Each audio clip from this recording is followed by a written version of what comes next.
Sabay-sabay natin alamin ang mga kaganapan na nangyayari sa ating bansa.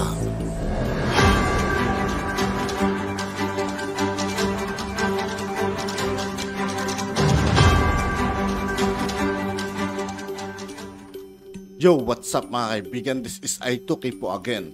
Ngayon nandito ulit tayo sa channel ni Pinas Viral News. Dito ulit tayo magbibigay ng komento at reaksyon. Kaya samahan nyo ako guys. Let's go!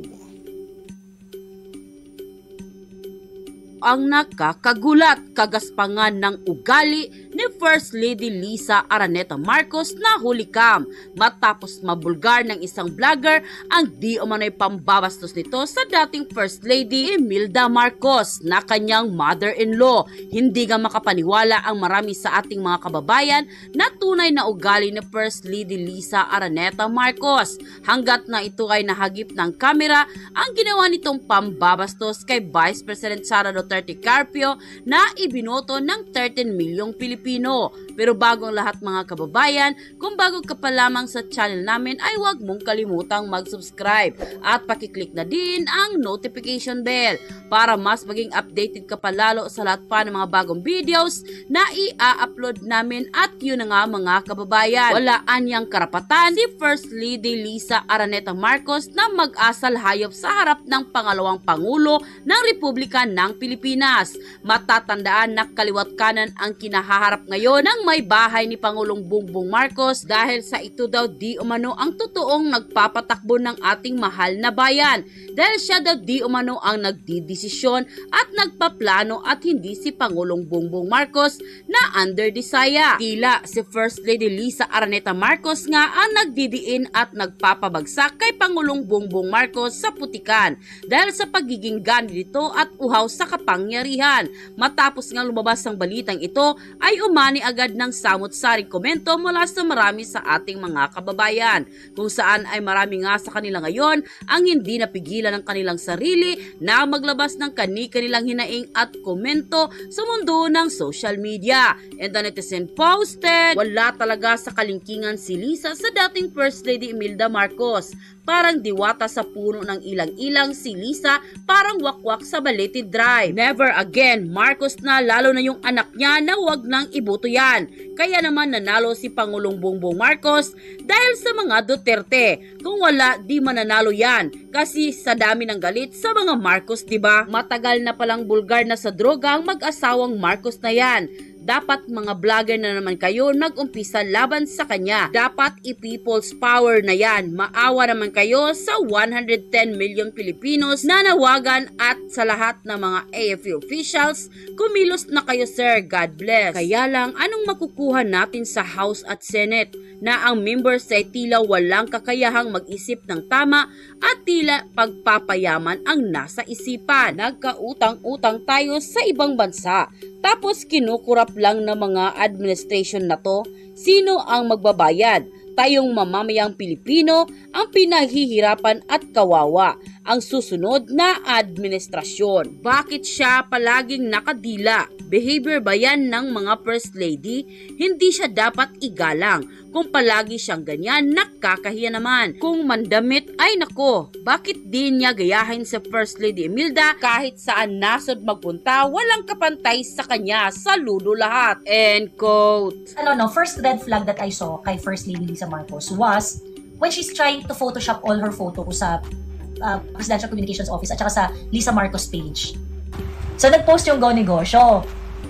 Go Negosyantes, ready ka na ba sa darating na Go Negosyo Women's Summit on March 9? Ganito naman yung ginagawa nila talaga normally. 55 minutes after nilang i-post yung yung talaga ako. 55 minutes, sinugod na talaga siya ng mga basher. Tapos nakalagay na doon, para lahat maging millionaire. Tapos iba, ituturo niya ba kung paano maging smuggler? Ano negosyo niya na sure ball panalo? Sabi ganon. How to start smuggling business with FL? Ayos to. Ituturo ba kung paano magkaroon ng bilyong-bilyong pera kahit wala kang business at pagkakitaan? Nakakaloka. Then, Ayan, sabi niya, okay, ayan. Never mind, di nakaka-inspire, sabi ito. Sabi comment, loto pa naman, ginawang negosyo sabi ganon. Magandang negosyo advice niya tungkol sa sibuyas. Tapos merong isa na, parang pabait na, merong, angel na emoji na, PCSO join also, ayan. Tapos mga, hardliner na, pass, capital letter na pass, ganyan. Madami pa to madami pa. Nung binalikan ko na siya, yun lang yung mga nauna kong ma-screenshot. Nung binalikan ko na siya, di na pala siya available. Hindi na siya available. Di binasya nga siya ng bonggang-bongga. Teka lang papakita ko yung Teka.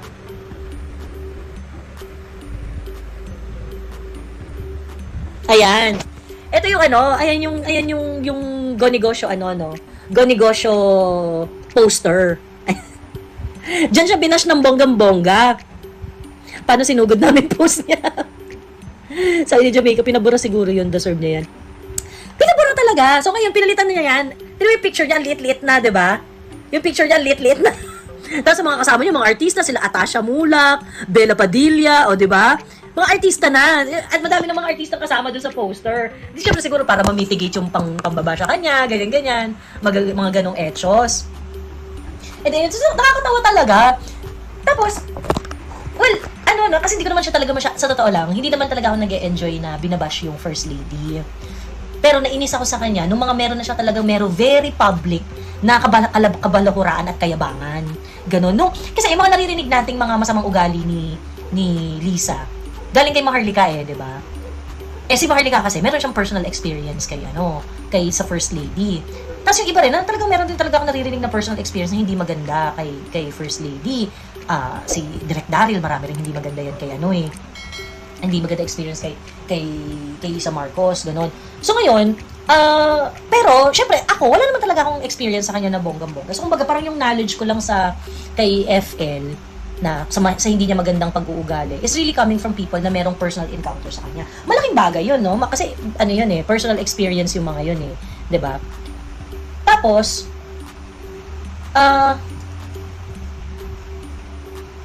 as time goes by, lumalabas talaga yung kayabangan niya at saka yung ugali niyang hindi maganda. I think nagkaroon talaga ng yung parang yung culminating moment na parang tangina bitch talaga tong babaeng to. Nung binastos niya si Inday Sara. Parang who do you think you are, Lisa? Who do you think you are? 'Di ba?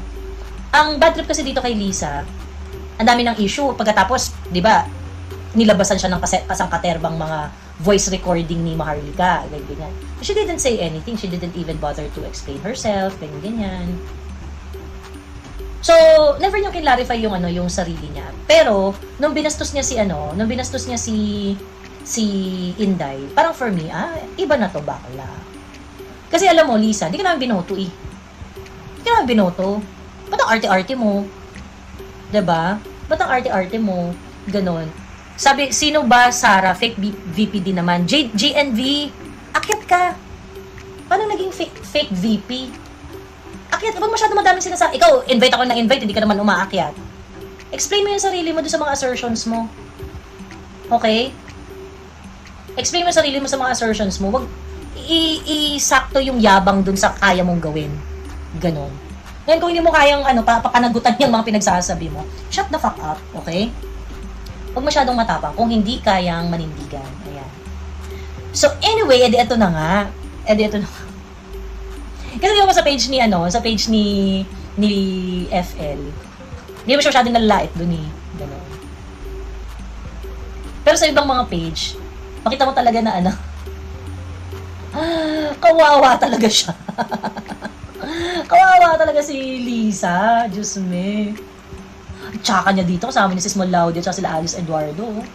Grabe. Teka lang mapakita ko lang.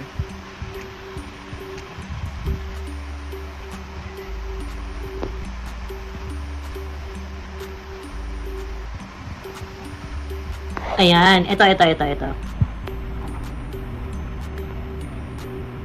Saan na ba yung maraming comment? Ito, ayan. Ito yung sa page to ni Tita Small Laude, February 29. Ayan. Ayan si Madam. Ayan. Kasama niya. Nakakaloka dito yung mga comment. Sabi dun sa mga comment. Sabi ni Maria Amor, sus, mga elitista ngayon ang in. Pwede kaya ipasok nila sa party dyan. Yung mga nasa lansangan, walang makain. Kaya-kaya nila. Ang saya siguro tingnan. Well, yung mga nagrarant, no, na masyadong parang, social yung, masyadong social yung, ang dami kasing social na gathering ni FL eh. Sa totoo lang. Ayan. Basahin lang natin, no? Basahin lang natin yung makba. Ayan. Eduardo Sisters with the Philippine Money-Eating Eagle. Sabi ni John Enrique, sakit sa mata, may naligaw. Ang gaganda talaga ng Eduardo Sisters. Ito syempre, hindi kasama si Ayan, teka, asa ba itong load pa? At yun na nga mga kababayan, ano na ang masasabi mo kung meron kayong hinaing at komento tungkol sa video na ito, komento na yan. At yun nga po mga kaibigan, dito po nagtatapos ang ating reaction video. Muli ako po si I2K ng Sundalo ng Dunggalo. Maraming salamat sa patuloy na pagsuporta. Yeah, peace out.